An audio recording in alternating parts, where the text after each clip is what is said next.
Hello everybody and welcome. My name is Juan Bernabeu. I'm joined by Adrian and Jorge Gramcko to present our senior design project, the Dual Energy Solar Collector. The idea is to design and manufacture a renewable energy device that will convert the city of Sweetwater's trolley from a fossil fuel powered vehicle to a renewable energy powered vehicle. We're going to do this by capturing the power of the sun, or the solar power, both concentrating it to heat and concentrating it to electricity to better assist the AC unit of the trolley. So the system is going to be placed on top of the trolley with dimensions fixed. As you can see here, there's a 10 square meter top, and we're going to divide this into 6.5 meters for the solar collector and the 3.5 meters for the solar panels. So as we can see here, there's three main parts for a system. It consists of a magnifying lens on top, the mirror in the bottom part, and a concentrating double pipe heat exchanger in the middle. So our motivations and goals are the acceleration of the transition from fossil fuels to renewable energies, as well as applying the academic knowledge obtained through school to a full-size working system. Also, this added to a lot of value to students when approaching the workforce, knowing the predictions made by BP and the EIA saying that renewable energies will lead the market in the near future. So here you can see two graphs. The first one is the US energy consumption by energy source in 2015-16. As you can see here, it's only 10% of the energies. And then another graph showing the waste, the carbon dioxide, methane, and nitrous oxide wastes per year. So when gathering information and researching about the products that were already in the market, we wanted to see current products that were working already. And we came across two important products that helped our survey. The first one is the Alternative Energy Company, which offers a product that's it's a temperature gradient solar residential heating service, and the other one is the Warner Design Company, which offers a product that concentrates light beams into a into a localized point for cooking purposes.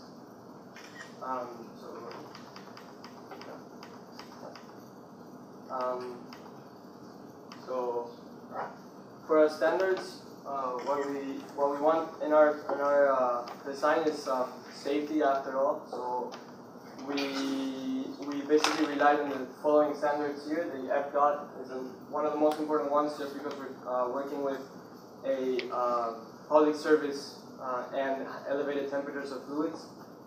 So these are the ones, and the most important one is the F-dot and the IEEE. And then I'm going to leave my... Okay, so for the conceptual design, the dual energy solar collector embraces three different mechanisms. The first one is a double pipe heat exchanger. The second one is the application of optics, which is going to be a lens. And the third one is an hydraulic one. So the trolley will be running an internal combustion engine of natural gas at steady state constantly. So that burning will produce hot gases. So we want to take advantage of those gases and heat or fluid, which is going to be water, in order to reach an approximately of 300 Celsius for the absorption chill of the AC system. So we came up with an idea of a double heat exchanger in can flow. We decided to go with copper because it has a very high thermal conductivity, which aims at heat transfer. And after the first iteration of calculation, we came up with, by only the double pipe heat exchanger, we can get a temperature change of 30 degrees Celsius and an output of 21 kilowatts. Also, since we're going to have solar panels as well on top, we can get an approximation of 500 watts on top only by the solar panels. Of course, if I go back to the double pipe heat exchanger, we assume for those calculations, steady state, there was no phase change. The fluid, the properties of the fluid were constant throughout, and it was only one-dimensional flow. And here we can see that the hot gas will be running over here, and the water will be on the outer mode. So with this first iteration, we run some simulations, particularly the flow simulations. I want to point out, we see that the hot fluid is going to be inside, reaching an average velocity between 30 to 60 meters per second, while the water will be running from 1 to 2 meters per second at a flow rate between 1 to 5 gallons per minute. Now, the beauty of an optic lens is that we can increase the heat flux that comes to the surface of the earth. So, on average, we have 1 kilowatt per meter squared in the surface of the earth, and by using the magnifying glass, which will be a convex lens, we can increase that to 25 kilowatt per meter squared. So as you can see, we can actually put that into a focal point where all this energy will be focused. So we're also going to have mirrors at the bottom of the housing, and that will reflect the rays and hit both the inferior portion and the side portion of the dome by aiming a better heat transfer towards our fluid or the water. So we were estimating 60 to 25% efficiency of the dual solar collector. However, in order to keep this, we need somehow a mechanism that keeps the rays of the sun perpendicular to the double pipe because of the mirrors and the lens, of course. So we decided to incorporate an hydraulic arm that tilts just a little bit the housing of the double pipe in order to keep the sun perpendicular to the system. However, this is like a feature work because we still need to see what would be the cost of having this hydraulic arm, or in other words, what would be the output, what would be the cost of power to run this hydraulic arm to keep the housing perpendicular to the sun. So as an alternative design, we have a vacuum chamber. Ideally, if this is vacuum, radiation will be enhanced and no losses from the convection of the double pipe will occur. Also, we consider parallel flow and the double pipe, and the focal point, instead of being here, as I mentioned before, it could be over here. We still need to calculate what would be the efficiency between the difference between those two focal points, because that will create different results. So we still need to calculate those efficiencies. So after the physical calculations and the flow and the simulations are done, we can then build a prototype, a small prototype. So the idea is to scale down those outputs, which is 300 degrees Celsius, which is our goal, the efficiency between 60 to 75%, and a total power output 0.1 to 0.5 megawatts. And if we actually can get those values in the prototype, of course, those values are scaled down. We can build the whole scale and input that into the controller. We designed the project with a global perspective so it can be used for multiple applications. One of them is for emergency water purifier. Since the system will reach really high temperatures, the fluid will indeed evaporate and produce pure drinkable water that can be used in third world countries. Another application is for sustainable boats. Since we're creating pure water, we can use that water and electricity produced by the solar panels to produce hydrogen for electrolysis. We can use this hydrogen for internal combustion engine, and since it's for a sustainable boat, we have infinite amount of water reservoir. We also will develop a mounting manual for in English and Spanish for the solar collector, and incorporate warning signs into the design since it will get really hot. And most important of all, our design is environmentally friendly. We're creating renewable free energy from the sun. We will have zero emissions in optimal conditions, and even when it's not in optimal conditions, we will decrease the amount of emissions of the petroleum. And most important of all, we're going to help with the transition from fossil fuels to clean energy. For our design experience, the standards we use were mostly ASME, FDOT since we're using a public vehicle, and IEEE for all the electrical components that were integrated into the design. For environmental issues, while we were designing the project, we beginning thinking about using ammonia or even refrigerants for the fluid that will be heated. but we decided to use water instead since in case of any leaks it was a lot safer and won't be much trouble. For the economic aspect while designing, we looked into a magnifying glass for the lens, and magnifying glass can go for hundreds of dollars. It's really expensive, but it's not worth it. We decided to go with epoxy resin glass, which we can create the whole box and the lens for less than $30. And no significant changes, about 90% efficiency compared to the magnifying glass. For global awareness, like I said before, we were thinking about designing the project for multiple applications that can be used and help the city of Sweetwater make the transition from fossil fuels to clean energy. And for our lifelong learning, we saw the importance of using standards while designing, the importance of teamwork and dividing all responsibilities among the project, and the importance of the cost analysis between different materials.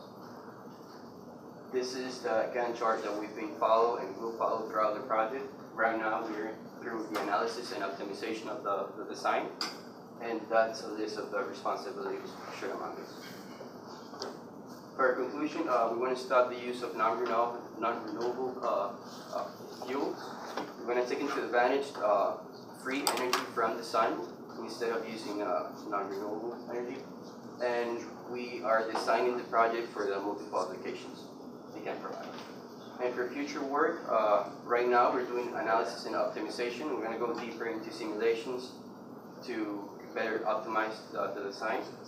And we're going to complete our bill of materials and table of costs.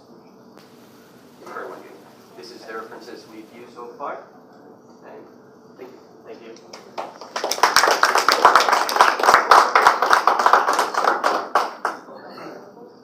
All right, so sorry, I lost track, but I got a little confused because it's all over the place.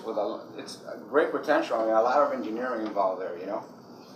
But I don't know if I missed it, but what is, you were talking about a boat producing hydrogen and burning that, which you're going to have to collect that first. You can't just burn it straight through. I don't think you have enough volume, enough hydrogen to burn that. But aside from that, on this one, what temperature are you expecting on the surface of the pipe from the sun from 26 kilowatt? It will be approximately, since we're dealing with a hot fluid that will come approximately to 700 degrees, 700 Kelvin, so we're expecting to be the top of that. From a calculation, it was like 600 Kelvin. You said no formal calculation? No formal calculation. Yes, so how do you know it's 600? Because we haven't calculated the heat transfer directly from the sun, from the lens, because we're still deciding which focal point we're going to use. After we decide on that focal point, we can then perform the calculation we can actually go. Okay. No, I'm saying because you got to look into the material of the pipe. You don't want to melt that pipe. No, of course not. Yes. If you're focusing the sun's rays and getting 26 times that, so what's your goal? I know I missed this, but what's the goal? Are you producing steam from that? So the idea is that water will be connected directly to the air conditioning system of the trolley, and we try to raise the temperature of the fluid that runs that AC system. That's the goal of the solar collector. Just so you know, there was a project a couple of years back. I saw that a few years back. I just don't know if these are the same guys or not. That's what the AC requirement. Is that temperature that we need to research either with this or something else. So they designed the AC, they just need this to make it work. Oh no, because I heard about propulsion too and all that, so I got a little confused with that. I think that was your other application. That could be a potential application. Gotcha. Yeah. That's not the actual goal of it. Well, and so I think we should eliminate them. Yeah. Okay. Because when you look at emergency water purification, as you listen to the last presentation, there's a lot of work there. Right. If you look at a hydrogen producing system for a sustainable boat, that's 5 projects. Okay, you need to simplify. You also talk about producing 500 watts of power through solar panels, but you never talked about solar panels today. Either you have to show us that you understand how to design with solar panels, or you need to eliminate that because it just isn't needed. Well, just to it follow up, comes just 2 seconds. You said 500 watts with the solar panels and 0.1 megawatt with this system. Why even have the solar panels? It's because it will be connected directly to the main battery. But yeah, I mean, if you predict that this is 100 kilowatts, right, from this system, and then you put another 500 watts with this other system, right? Why even have it if it's so minuscule in comparison to the other system? It's because we need, as I mentioned, because we have that hydraulic arm that will require power. So instead of grabbing energy from the battery, what I was saying about the 0.1 megawatts, that will be the whole heat, the whole queue, the heat transfer that will be provided from the system. That doesn't necessarily say that not necessarily the net energy that goes to the battery, just the energy on the whole system. Okay. So again, maybe a little clarity of what each of these things are for. Right? Yeah. Or if it's even necessary. Right. Because this enough of a Too project. many things going on. And then the other thing I wanted to talk to is you talk about a vacuum chamber sitting on a dynamic moving vehicle, shake, rattle, and roll calculations to prove to me that you're not going to create a wonderful system that lasts about a week. So on that point, I had that question, I missed it, but why bother with a vacuum? Have you calculated your expected losses? No, I didn't clarify myself on that. That was as an alternative plan. It's not feasible to, of course, have vacuum as you mentioned. Well, I need you to do some dynamic modeling of whatever your design is to basically have some comfort that before you put all this investment in developing this thing, it will survive in the application use. Okay. And do you really need a vacuum? I mean, if you could calculate with ambient air and the heat transfer effects of that, you could calculate how much loss you would have going through there. It might not be worth doing that. No, it's not feasible because it's also very expensive. So you should not include that also. We'll talk about it. I would like you to look into maintainability of this. Over time, you're gonna start glazing the whatever panel you use, or if it starts getting dirty, is there any sort of interval or any material that you are looking into that will prevent it? Any sort of coating that will prevent any what's the word? Glazing of that surface, because the more time that runs over, or if this is operating in your salt water, your efficiency numbers or your output is going to start decreasing.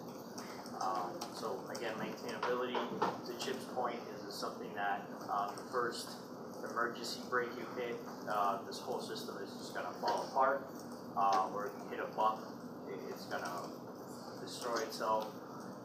Also materials, I didn't see any of your materials listed unless I missed it. What you're using for the see-through cover, what you're using for your base, or your inner tubing to this point. You want to look at melting points, as well as how temperature is going to affect the structural integrity of your system. And lastly, I don't think it's a big concern, but Professor was telling me that this is going to be laid along the traveling axis, so the way that you have it there. Is there any way you can, that leading face, you can make it more aerodynamic, whether it's just putting a plastic cover on that area? You don't want to just add a flat surface to that trolley. Just one more question about the orientation system as well. So of course it's a trolley, it's driving around town. You both need to consider where the sun is and then your orientation in comparison to that, right? So, that mechanism has so much in it, that could be, again, a project in itself, right? You're driving down the road on one side, you need it tilted one way in the morning, you make a U-turn, you need it tilted the other way, right? So you have to know where the sun is, where you are, and your orientation with everything associated with that all day long. So again, that to me seems like a senior design project.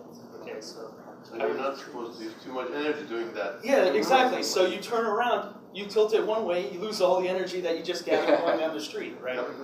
So I would say consolidate some of this stuff. Try to pick one or two things that you're trying to solve with your project, and make those the clear focus. Okay? That's good advice. Remind the arm is just for static condition, obviously it's not on the street. Completely agree, So, but then if you're that's our driving down the feature street, that you're not they wanted collecting to any mention, energy, right? right? So Maybe the I final would hope the comment, thing is meant to be driven around. right, we were right? Yeah. maybe too ambitious, so we Right. have to cut it down. Any other questions or recommendations? Or